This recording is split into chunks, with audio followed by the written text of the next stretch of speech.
This clip is brought to you by SaveWithConrad.com.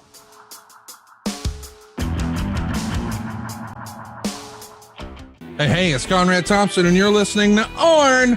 And of course, we couldn't do it without the Hall of Famer, the founder of the Four Horsemen, the creator of the Spinebuster. Ladies and gentlemen, here he is, Arn Anderson. Arn, how are you, man? I tell you, last week was a pretty full show, wasn't it? Yeah, it was, man. God, it's got me reminiscing and thinking, and a lot going on. And God, what a special time in the business. It's such a great time to think about October and now November of 1985, because this is the month where, yeah, we're going to talk about all the matches. We're going to talk about all the towns, but something special happens in November. As the story goes, there was a local promo where all the guys are out there together. And I think you just said it sort of off the cuff. Tony Schiavone is there. And you said something like, not since, well, you remember. How did it go? Yeah, it's, never in the history of the world has so much destruction been inflicted on so many by so few, the Four Horsemen, meaning the Four Horsemen of the Apocalypse. Yeah. So it was a biblical reference, kind of tweaked and catered to fit our situation. And, biblical quotes, or some of them, when you read them, it just slap you in the face and they go, God, that's powerful stuff. Well, I guess so. I mean, it's coming from the book.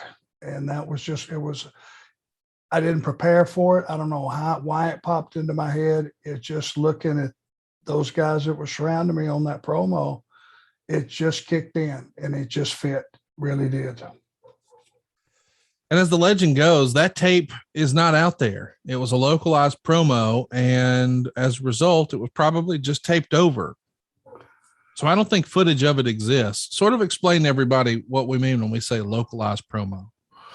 Well, you're just talking about the town. You're personalized the town. This Monday, we're going to be in Greenville, and we're going to stop here and at this gas station, and get gas. And we're going to be in this arena by name, and we're going to go early that day and train, and then we're going to be back at the Marriott. And you just personalize the town, and it gives the people that are watching the show at home a sense that this is their television show.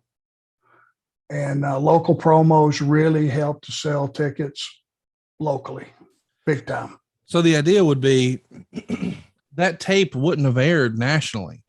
It wouldn't have been on WTBS. It would have been one of the syndicated shows where they're saying, don't forget this Saturday night and such, specific to that market. And that's where that, not since the Four Horsemen of the Apocalypse have you seen blah, blah, blah, whatever. We are going to see you officially refer to this outfit as the Four Horsemen on November 9th. But before we get there, let's sort of set the stage. November 2nd, we're doing a TV taping at the Omni. And of course, you're all over it. Not at the Omni, forgive me, the WTBS studios, like we always did, the old 605 show. This is what aired that day from the 605 show, November 2nd, 1985. All right, David, we're back here at ringside. That was an interview recorded with the World Heavyweight Champion last week, and his cousins are here with us. Ole and Arn Anderson, the National Tag Team Champions. Well, Tony Schiavone, that's a member of a family that anybody would be proud of, number one. And number two, just don't everybody get distressed because I wasn't mentioned in that little paraphrase. This kind of does my talking for itself, you know what I'm saying? Secondly, it's been brought to our attention that Dusty Rhodes has got his cast off. Well, Dusty, you may be long on guts, but you're short on brains. It's a medical and physical impossibility for anybody to heal that quickly. Now then, Dusty Rhodes, if November the 3rd is actually the date that you're going to try to come back into action, you're goofier than I thought. because it's physically and medically impossible. And if you roll in an arena where the Andersons are or Ric Flair, we'll just re-break that leg for you, Dusty Rhodes. This is mine, and recognize me as the world television champion. I'd have to agree with everything's been said so far. I think that Dusty Rhodes is a guy that I've always looked at and said, you're a good wrestler, no question about it. You got a lot of guts. You got everything it takes. Only one thing short. You don't have this belt. You don't have these belts. And now it comes to everybody's attention that maybe you don't have too many brains either. I'll tell you this, Rhodes, and you can take it for gospel. You can write it down. You can bank on it. You can make a book on it. It's too soon. It's too soon for anybody, even you, to come back in the ring. When you're hurt, you ought to take plenty of time, but it's just something that we're going to love to see you come back a little bit too early, because when you do, we're going to make sure we do the job right. They all say it's too soon, but we're going to hear from Dusty Rhodes' doctor a little bit later on. Let's go to the ring. So we've got hard times on Dusty Rhodes, but we're not done. You're going to be back on this very same program, cutting a promo with Tony and Ole. Here we go. We also mentioned we had Crockett out here, and you talk about taking law and order in your own hands. Who in the world do you think you are, Crockett? You talk about people that are cheating, people that are backstabbing. I never saw anything like it in my life. You listen to what Bob Geigel says, and you discount it. I know a couple of lawyers. In fact, I know a whole bunch of lawyers. I'll make sure they get to see Tully Blanchard and get it straightened out. If you go back and you think about what the rules of the game are, you find out that Tully Blanchard had one commitment to wrestle Magnum PA. One more, the last one. Am I right? Am I lying? Am I telling a story? No, I'm telling it just like it is. Everybody knows it. One more match. Now it's going to be another match, an I Quit match. When Bob Geigel, president of NWA, says no, Jim Crockett comes out here. He's got some little goofy loophole, and he's going to put a guy back in it. Well, let me tell you this. You better watch out. Hey, we don't kid, we don't joke, we don't fool around. We've heard a lot of people. Magnum TA, there's a lot of time between now and that Starrcade. What, about 4 weeks? You better have police around you every minute. You better watch out. You better be careful, because if we get one chance, I mean one chance, even half a chance, Magnum TA, we're going to take you right out of this world. I want to know one thing, and one thing only, Tony Schiavone.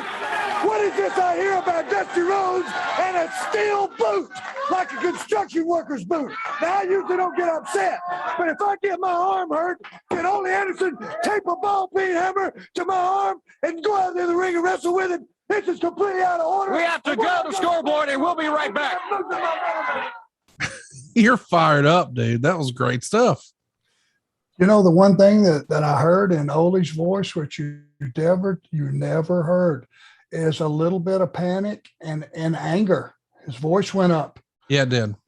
And that, by not hearing that, now I hadn't even heard that. Now, what do you think the fans think? This is a different Ole Anderson. This angle is getting bigger than anything we've seen. For him to actually, be off his rocker over this and be screaming and hollering, which he never did, I think made it special. Hey, it's Conrad Thompson. Thanks for checking out the podcast here on YouTube.